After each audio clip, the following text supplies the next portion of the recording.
എല്ലാവർക്കും നമ്മുടെ പുതിയ വീഡിയോയിലേക്ക് സ്വാഗതം. ഇതുപോലെ നമ്മുടെ ചെടികളിലൊക്കെ കാണുന്ന റോസയിലും മറ്റ് ചെടികളിലൊക്കെ കാണുന്ന കീടങ്ങളെ നശിപ്പിക്കുവാനുള്ള ഒരു കീടനാശിനിയാണ് നമ്മളിപ്പോൾ ഇന്ന് ഈ വീഡിയോയിൽ പറയുന്നത്.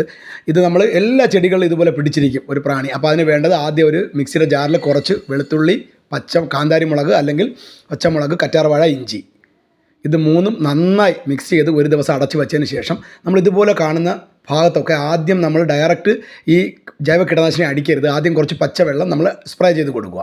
പച്ചവെള്ളം സ്പ്രേ ചെയ്തതിന് ശേഷം, സാധാ വെള്ളം സ്പ്രേ ചെയ്തതിന് ശേഷം അതിനുശേഷം നമ്മുടെ ഈ കീടനാശിനി എല്ലാ ചെടികളിലും കാണും ഇതുപോലെ. അപ്പോൾ ആദ്യം നമ്മളൊന്ന് വെള്ളം സ്പ്രേ ചെയ്യണം.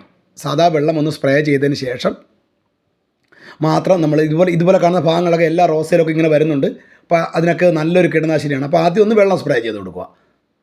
വെള്ളം നല്ല രീതിയിൽ ഒന്ന് സ്പ്രേ ചെയ്ത് കൊടുത്തതിന് ശേഷം നമ്മൾ ഈ ഒരു ദിവസത്തേക്ക് പുളിപ്പിക്കാൻ വെച്ചിരിക്കുന്ന ഈ ജൈവ കീടനാശിനി ആദ്യം ഒന്ന് നന്നായി അരിച്ചെടുത്തതിന് ശേഷം, ഇപ്പോൾ നമ്മൾ 1/2 ലിറ്റർ തയ്യാറാക്കി വെച്ച് അരിച്ചെടുത്തതിന് ശേഷം നമുക്കത് 1 ലിറ്റർ വെള്ളത്തിലോട്ടോ 2 ലിറ്റർ വെള്ളമൊക്കെ മിക്സ് ചെയ്ത് നമുക്ക് ഉപയോഗിക്കാം.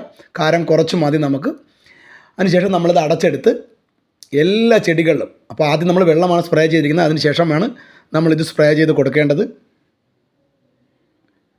എല്ലാ ചെടികളിലും പച്ചക്കറികളൊക്കെ ഇങ്ങനെ പിടിച്ചിരിക്കുന്ന ഭാഗങ്ങൾ നന്നായി സ്പ്രേ ചെയ്ത് കൊടുക്കുകയാണെങ്കിൽ ഒരു 2 പ്രാവശ്യത്തെ ഉപയോഗം കൊണ്ട് തന്നെ നമുക്ക് നല്ല മാറ്റം കാണാൻ കഴിയും. അപ്പോൾ നിങ്ങളെല്ലാവരും ഈ വീഡിയോ ഇഷ്ടപ്പെട്ട് കഴിഞ്ഞാൽ മാക്സിമം ഷെയർ ചെയ്യുക. വെളുത്തുള്ളിയും കാന്താരി മുളകും ഇഞ്ചിയും കറ്റാർവാഴയും ചേർന്ന ഒരു മിശ്രിതമാണ് നമ്മൾ ഇതിനായി ഉപയോഗിച്ചത്. അപ്പോൾ നിങ്ങൾക്ക് എല്ലാവർക്കും വീട്ടിൽ ചെയ്യാവുന്ന ഒരു കീടനാശിനിയാണ്. അപ്പോൾ ഇതുപോലെ ഇതെല്ലാം നശിച്ചു പോകും. വീഡിയോ ഇഷ്ടപ്പെട്ട് കഴിഞ്ഞാൽ മാക്സിമം ഒന്ന് ഷെയർ ചെയ്യുക.